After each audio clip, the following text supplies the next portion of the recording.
Hi. So, kaka-respond lang ng contact namin sa ABS. I actually don't know if this is focused, but whatever. Respond lang ng contact namin sa ABS and I have to be there before 12.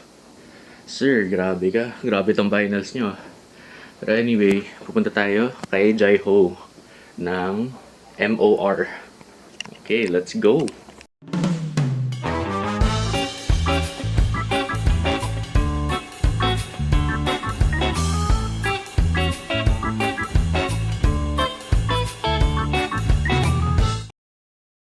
Nandito kami ngayon with Ma'am Jai. Gabi Ma'am Jai. Jai ko na lang. Jai Ho. Siya yung host ng Bongga Ka Jai on Teleradio Sais 30. O, diba? Ay. Ayun. So, Ma'am Jai, sa production sense po, like, ano yung preparation niya? Sa production kasi, like, if you're a radio DJ, you're the pilot of your own show. Kasi, magkaiba kasi ang FM to AM. Unahin natin yung FM. Sa FM kasi, ang production doon, bago kami sinalang as a radio DJ na akala ng mga tao, salita lang kami ng salita. Hindi. Kasi like what I said, pilot ka ng sarili mong programa, lahat ng naririnig nyo on air, kami ang nag-ooperate noon. Yung sound effects, gano'n. Sound effects, commercial loads, music, and everything na may kinalaman sa on-air na naririnig nyo lumalabas sa mga radyo nyo, kami ang mismo nag-ooperate noon. So lahat naman may process siyang ginagawa. Sa AM, though mas madali kasi parang yung on-off lang ng mic yung ginagawa namin. Though pwede rin kami pumindot nung Soundboard. background fills and sound effects. Pero mas may nakatutok sa amin na mga segment producer, AP, associate Ay, yung producer. nasa isang room doon. Nasa isang room doon. I'm sure nakunan nyo naman. Yes, diba? So may mga nakatutok na sila rin nag-feed noon. Tapos mas more on anchoring yung ginagawa pag sa AM. Pero pag sa FM kasi, ikaw talaga. Nasanay ako before nung kabataan ko na pagka sa TV, nadala ko yung hindi pwedeng mag-dead air.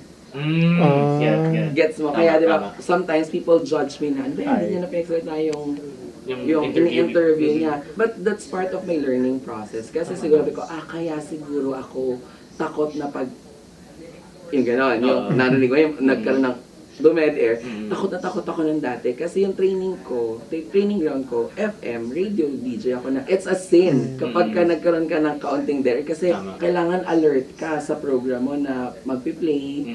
Tapos pag yung next na, laging may nangyayaring tunog. Kasi isang segundo na wala, tatakbo na yung engineer. Ano nangyari? Ba't wala? Ganon. So, nadala ko siya nung nag-TV hosting ako. So, pero, natutunan ko din naman na, okay. So, kaya ngayon, mas hinahayaan ko na silang magsalita, na okay lang pala magkaroon ng pause, ng moment.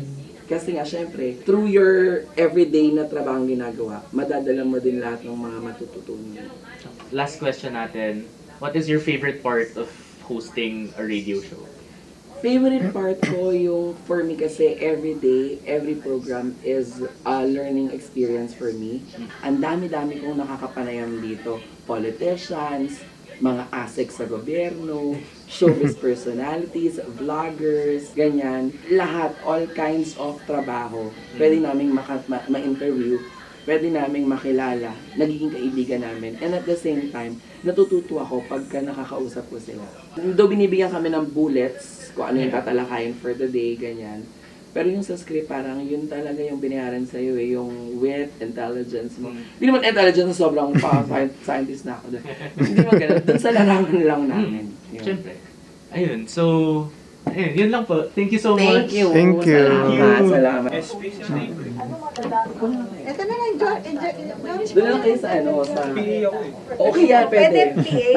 Pwede ka naman po. Sama mo na sila, sige na. Makakatulong tayo sa graduation nila. Sa grades na lang. Sige na. Trabaho niyo po dito, PA. PA, Production Associate. Ano? Akala production assistant.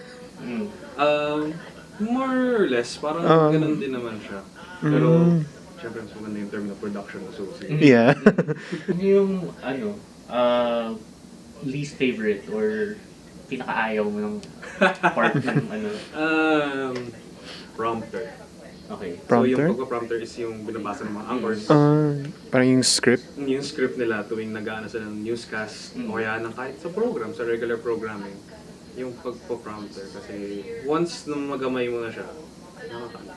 Boring. Oo. Nakakaantok siya. Hindi naman sa ano kasi parang, oo, nagbabasa ka din naman na nakakagilap mo kagad yung news and everything. Kasi binabasa mo siya sinusundan mo yung boses ng anchor Pero once na makasanayan mo na kasi parang wala na Parang dadating ka sa point na nakaganyan ka na lang.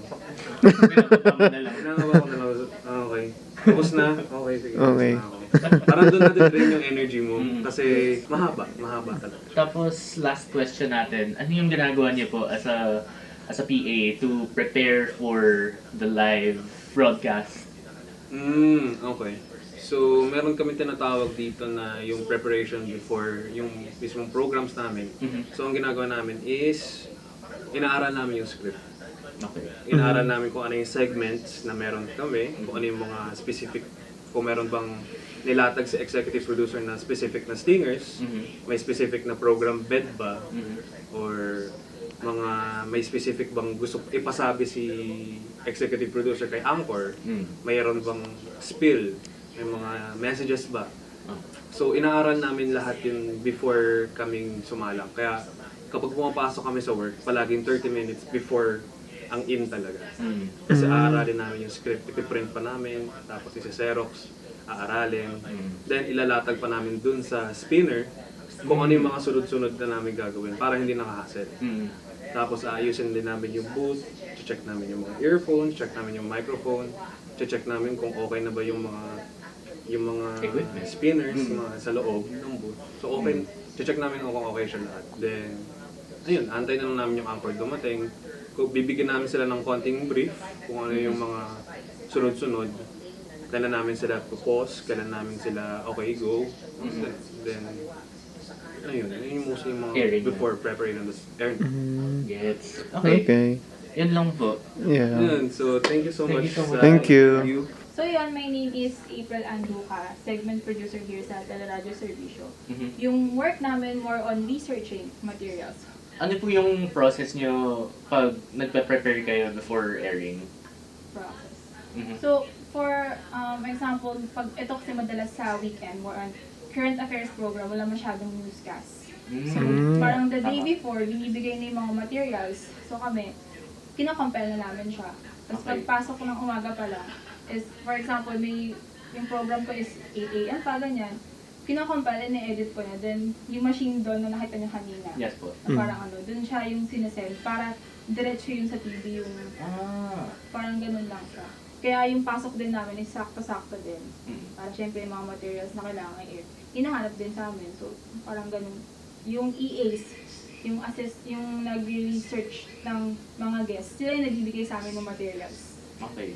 Para, parang sila yung source namin. Tapos, kayo yung nag-filter through. Everything Gets. ganun.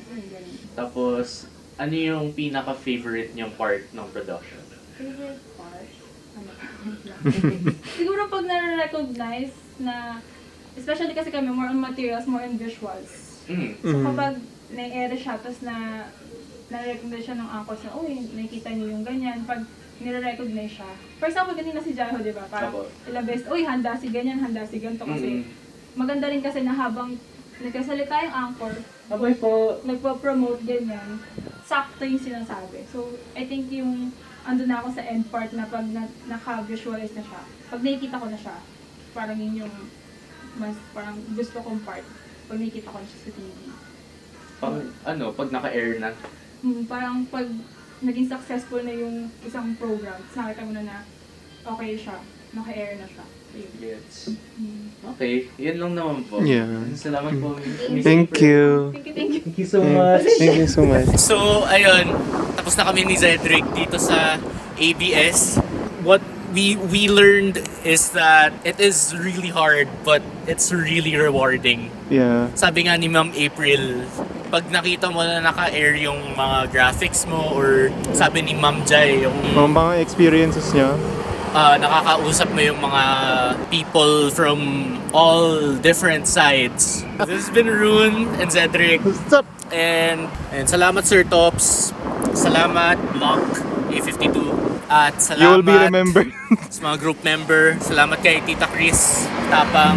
And may God be all to God be all the glory.